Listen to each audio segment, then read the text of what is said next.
So instead of trying to solve all of the things with one prompt, one step, it's best to divide and train your AI agents to do small tasks and make them good at it, rather than expect to have a prompt that will solve all of your issues.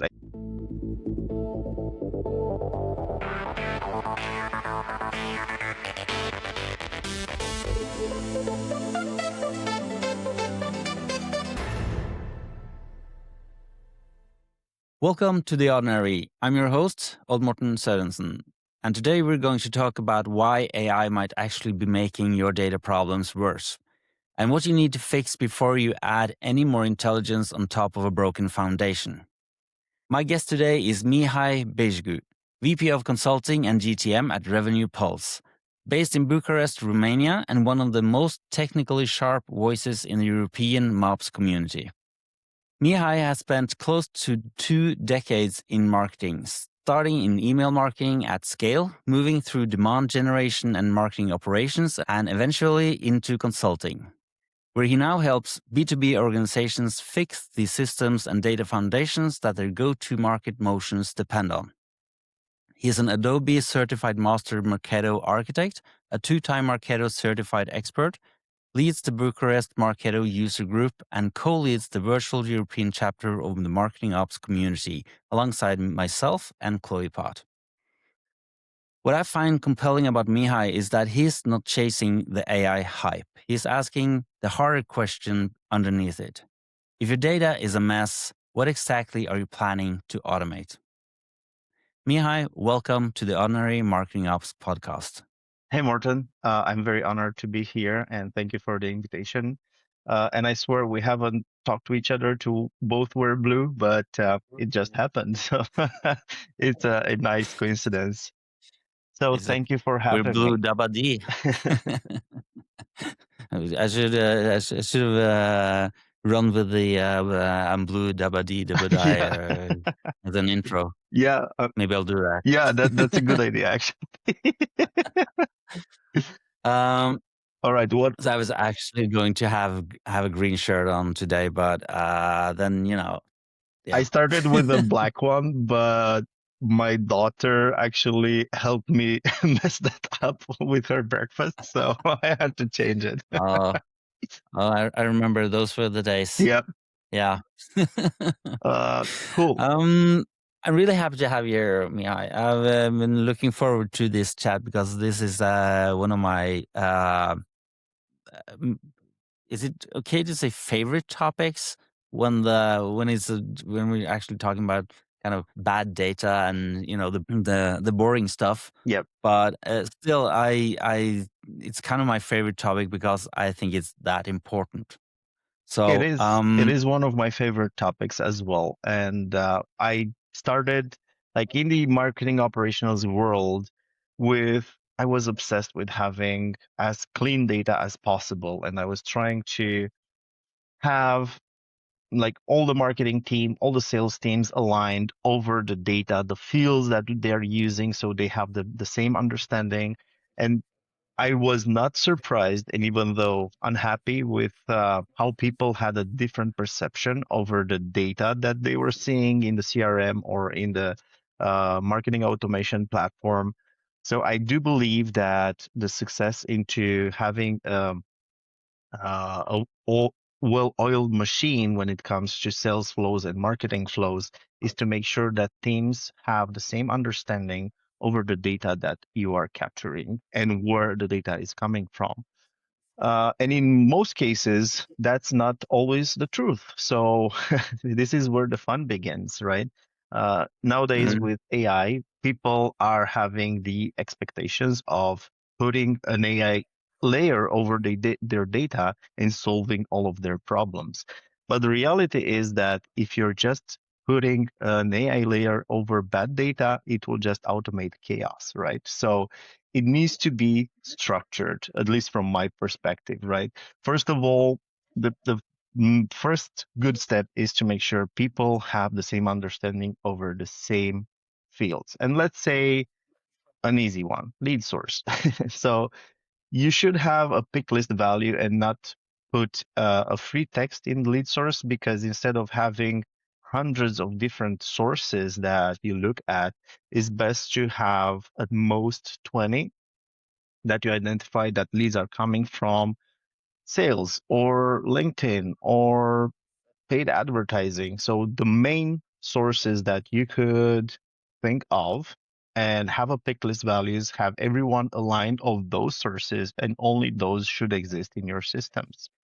If something goes um, outside of those pick list values, you should identify which source is generating other values in your system and fix that. And here is where AI can help you with, like, identifying, like having an agent trained to identify, hey, what are the gaps in my data and how you can fill it in, and always have a human supervision over the data that you're having, right? Because AI Mm. can help you accelerate everything that you do, research, normalization, and everything. But it's also best to double check, because we've all been in the situation where AI simply did its thing and it wasn't completely correct. Isn't that most of the time, actually? Yeah. Yeah, you need to give it a lot of constraints and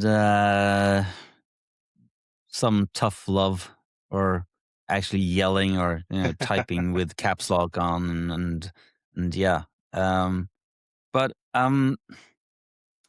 uh, like you've talked about rebuilding trust in data, standardizing fields, aligning definitions, fixing routing rules. In your consulting work, where do you typically find the messiest data, and how did it get that way, in your opinion? Again, because of the misalignment, there are all sorts of cases where you have M&As and people are just merging data. The proper mapping is not done, or a business that comes into another database has its own particularities, and there's no transformation of that data. And I'm not seeing necessarily proper education over what should happen in that migration, right? So that's one Mm. use case. Another use case is having impulse buying of tools that promise you the world of, like, fixing your problems, your day-to-day problems, whether it is in sales automation or in marketing automation. That would be another layer over your systems. And if those systems are not um, aligned with your current processes, and it happens a lot because IT would be the main owner of the systems in general over the companies, and they do read the documentation of how to do the integrations, but in most of the cases, they are not aligning with all the parties involved, like marketing, sales, like what values should you have here? And they're just doing the default setup of the integrations, and this would cause issues. So if that new acquired tools are not set up following current processes, which also can stall the production of those tools a lot, um, it would have beneficial results in the future with, like, providing clear data for your company. Mihai, the kind of foundational work is unglamorous. Leadership wants to talk about AI. How do you make the case for slowing down to fix the foundation when everyone around you is pushing to move faster? Yeah, that's a really good question, but I would always recommend to stop for a bit and do a current um, analysis of the data and the gaps. And based on the findings, and we do have the proper tools now to do the data extraction and analyze where some gaps are and what we can do to fix that. And after that analysis is done, we can come up with pinpointed suggestions of what can be done first, and then how can AI help and set the correct expectations. I do believe that is the most appropriate approach for this kind of uh, integrations. And sorry, I do believe this is, let's start again. I do believe this is the most appropriate approach towards adopting a new AI solution or service for your company. Actually, I see a kind of comparison with how we earlier talked about, wanting to do automations and do, personalization, automation. And we found out that, okay, so the data is bad. We can't automate on it. We can't personalize it because we have a lot of missing data, bad data, corrupted data, etc., in our database or in our CRM, or um, and trying to talk to people, persuade your colleagues or your managers to do the boring part of fixing the data, or at least as much data as you need to be able to automate this or that, or personalize this campaign, or send out, or anything. It's like, when AI came, I kind of felt the same again, but I felt that, okay, so, but now, because AI is, that's a hype, and now we will finally get the data in order. And it's like, no, we're just going to jump hoops over the data and go straight to the AI. And I'm like, not again. Yeah. It's, yeah. No, I do get what you're saying, and I am thinking back in the day where you would participate to like a well orchestrated demo of whatever tool you want to see, and that demo is tailored with perfect data to showcase what amazing things you can achieve. And obviously you could achieve those amazing things provided that you have the correct data. Now, Mm. I do believe, and I would reiterate the fact that the most mistakenly perception of people is that if they would apply an AI layer over their data, it will simply solve their issues. Reality is that you'll have to divide and slowly do an orchestration of agents, AI agents that can help you with that. So you'll have to train your agents for specific tasks, like identify problems in this area and flag it, then train another agent to specifically fix those kind of issues, and then have another agents that will push back the correct data, actually QA and push back the correct data.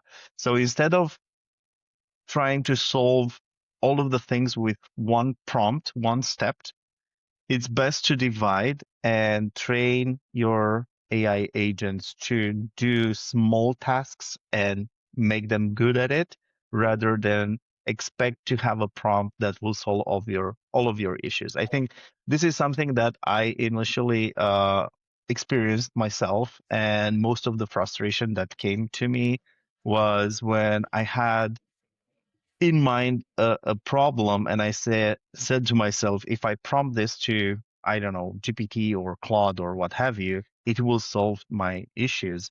However, I've realized that when I take it and divide it in smaller tasks, it will have more accurate results rather than just expecting to do the full work for you. So this is where I believe the magic happens, is to think of smaller tasks that are orchestrated by agents, have another agent that will QA all of the work, and another human person that would oversee all the things that are happening and approve and push it back to your original systems. So it's a little bit more work. It's a little bit more architecture that is needed in this kind of stuff. And with this work, you don't need to rely on human research, how it used to be done with, I don't know, tools like ZoomInfo saying that they have X amount of human people that will check your LinkedIn profiles and update the database. You don't need that anymore. You can train an AI agent to do that for you, and it will be much faster. It will be relentless. It will happen nonstop instead of Mm-hmm. like hiring another tool or having a person that would do this boring task. So AI can help with boring tasks and get more accurate data in your system. And another example would be with list imports. If you have a list of people that attended an event, for example, and I don't know, they came through batch scanning, manual input into the system, chances are that the data that you have in there will not always be 100% accurate. Having an agent that will scan the list before you import it and flag, hey, this email address has a typo in it. Instead of .com is .con. And this happens a lot, right? So Mm-hmm. if you import that lead in your system, the email will be marked as invalid.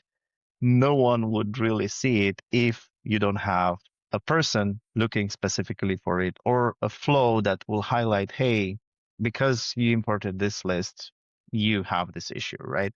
So you can Mm-hmm. train an agent to scan all the fields, and when you have thousands of people, it will be much easier for an agent to do that instead of having a person that cannot humanly do it. It will scan Mm-hmm. few rows, and if it is a random check that seems okay, then they will just assume it's going to be okay for the rest of the list. While an agent will go and analyze row by row, cell by cell, and identify and correct your bad data. Mm-hmm.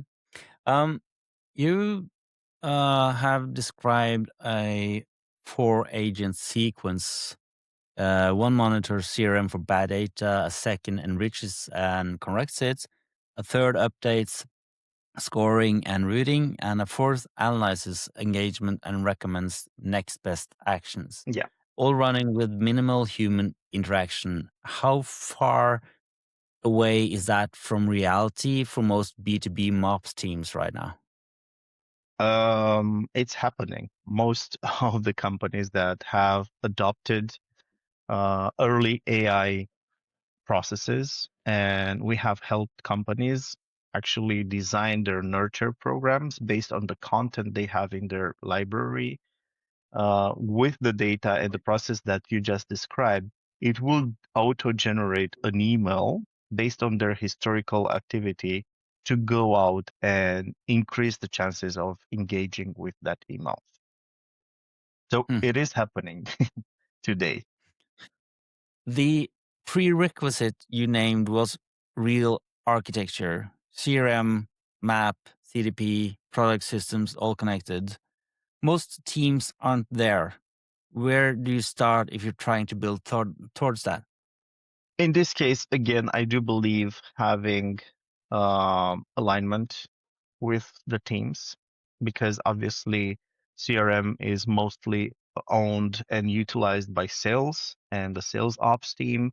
You'll have the map that is utilized by the MOPS team and the marketing team. Uh, and also product would have their own probably CDP and other backend systems that are communicating with these ones, right? And the most common data misalignment comes from tool communication and data transformation that sometimes is not properly happening. Yes, Mhm. with CDP, that helps you a lot. However, if that doesn't come into play, you'll have to rely on iPaaS tools. And if the iPaaS tools are not correctly configured to understand and transform the data for you, if that's even possible in some cases, then you'll get to have some issues into delivering the final result. So this is another good example of creating chaos in your database when misalignment between tool communication happens. Yeah. I also think that like when you have like orchestrated AI systems, I think there's a risk that they become a black box. Like things are happening, but nobody really understands why. And like, how do you maintain visibility and control when agents are running quietly in the background?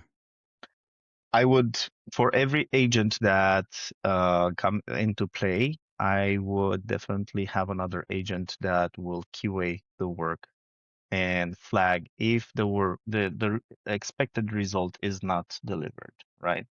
And Hmm. with automation in general, is best to keep activity log, and scanning the activity logs can usually help you identify where a certain problem is coming from, right? And it's also a Hmm. matter of how you train your agents to do the work for you. Okay, what Hmm. happens if you run into a mistake or a data gap? So you have to think about all the scenarios that are possible. Um, and if something goes out of that scriptic scenario, then you definitely have to flag it and identify solutions of how to fix it. So no matter how many agents you have, you still need to have some human supervision over your whole architecture, right? Hmm. Um, yeah, so-called human layer. Correct. I would Um, never skip that. no. Uh, so after all, um, after all the data and architecture discussions, the most important thing is like teams collaborating instead of working in silence. Why does that keep coming up even in very technical conversations? So yeah, that's also a good question. I believe that teams would have been overwhelmed with the amount of work that they had to do and the amount of fires that they had to put down, that they didn't have enough time to take a step back, analyze the data, and process what would be the next best steps. And this is where AI could help a lot. So, yes, AI would accelerate the work for you. AI would take a lot of boring, repetitive tasks off your plate so you can focus more on the strategic side of it, right? And often, I personally was into a state of implementing and designing um, a lot of flows that Mhm. kept me so busy with implementing and putting down fires with corner cases that I didn't initially foresee, because every business have their particularities and there are things that are easy to not think of when you're not in an industry and you're not an expert in a specific industry. Mhm. Uh, and when you're just busy with putting out fires, it's hard to also dedicate some time to process the data that has been created and analyze the results. With AI today, you'll now have more time and you can dedicate an agent that can create the reports for you while you're also monitoring the flows of the process. And you do have time to analyze the data and the reports that you don't have to spend so much time into building. You've consulted across a lot of different organizations. What does a high performing GTM team actually look like from the inside? What are the behaviors that separate them from everyone else? Hmm.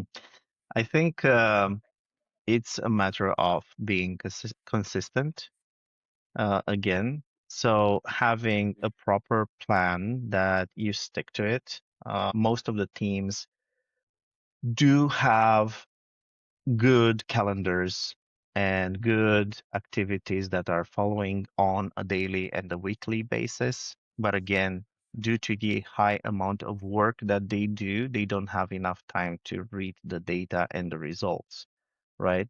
So the most successful teams are the ones that execute and have enough time to analyze their data to generate more testing and see how their customers are behaving. Right now, Mm.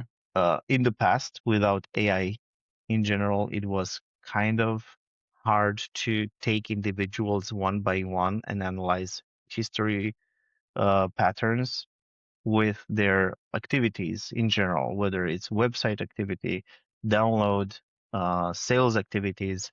Uh, right now, you can do data pools and do pattern analysis as a cohort much easier than it was before. How do you navigate the fact that MOPS people often end up being the ones who see the data problems, the broken processes, the misalignment, but they're not always the ones with the authority to fix it? Hmm. That's a sweet topic. Mm, Indeed, most people will always find the problems that are coming up with their systems because they obviously need to work in those systems on a daily basis, and they see whatever breaks down and they have to fix it. Um, mm, and with authority, I've seen good cases and some less fortunate ones where they had enough authority to overcome their issues. mhm, But this can be tied to a lot of internal processes, sprints, and priorities that the company have, right? So let's say there is a broken process with a sync with a tool that IT owns. So they will need to open a support ticket with IT. IT would communicate back that this will come in our next 3 sprints. So if there is like a 3 week sprint, it will be over the next 9 weeks. mm, And mobs teams just have to sit back and wait for that to happen, right? And the problem will be there, and they'll have to resolve it on a daily basis. Um, and this is where, again, you can have an AI agent to help transform the data for you instead of going in and fixing it on a daily basis for that particular small step that can be just an easy fix, an easy dot that could be added into a field by IT, but they simply don't have the bandwidth to do that for you, right? yeah. Um, yeah, you've been in this field long enough to have seen a lot of technology cycles come and go. What's the pattern? What do organizations keep getting wrong over and over again, regardless of what the current hype cycle is? I guess in this case, it's a matter of adoption. So the people that understand what the gaps are and are looking for a proper tool or process to help fill in that gap identifies a tool and the process that can help with that. And they say, haha, this is what we need. However, the tools that they are buying may cover more for their company, and they're just underutilizing the tools a lot. So, Yeah. and that's because they don't have enough again bandwidth to focus on proper documentation of what they can achieve with certain tools. Mhm. Um, people. usually have the expectation of having their problems resolved. And if that's resolved, then everybody would be happy. And reality is that at the end of the day, they'll get a huge bill and they don't understand. The CFO will question, hey, why do we have to pay this much money for this tool if it only resolves a small part of the issue? But when you have a proper documentation that it can help with other tasks as well, then Mhm. it will be a totally different story. And also, I've seen a lot of underutilization for the marketing automation tools as well, right? Yeah. Because marketing can adopt it. And I've seen marketing automation tools used just for email marketing, while the whole purpose of the automation is to build and design a well-oiled machine for the entire sales cycle from lead to revenue. Mhm. And when that is implemented correctly, it will be much easier to keep track of your ROI. But when you're Mhm. just underutilizing a marketing automation tool for email marketing itself, it's going to be hard to prove ROI for sure. Kind of using it as an advanced outlook. Exactly. Yeah.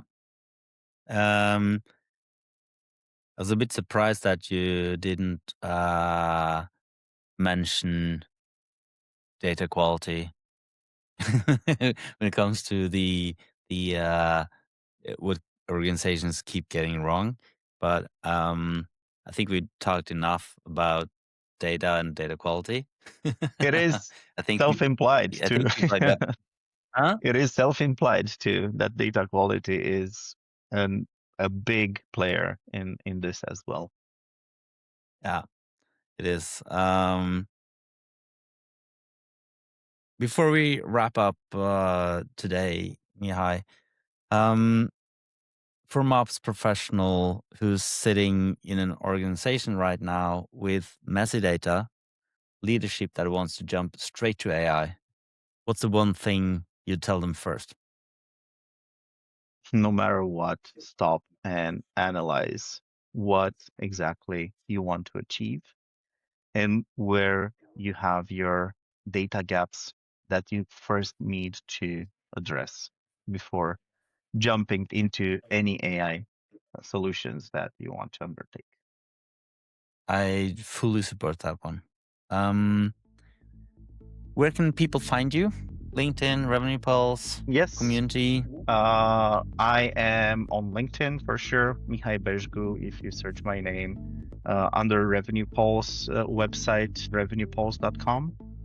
Mhm. And within the marketing user group, Marketo user group Bucharest, and also European chapter for MOPSA. We have the European marketingops.com community chapter. Yeah. So yeah, great. I'll leave the links to you in the descriptions. Mihai Bejgu, thanks for being on the Ordinary Marketing Ops podcast today. Thank you so much for inviting me. I'm very honored to be here, and hopefully we can have another session soon. Yeah, probably season 2. And to those watching, see you in the next one. Thank you. Bye. Bye.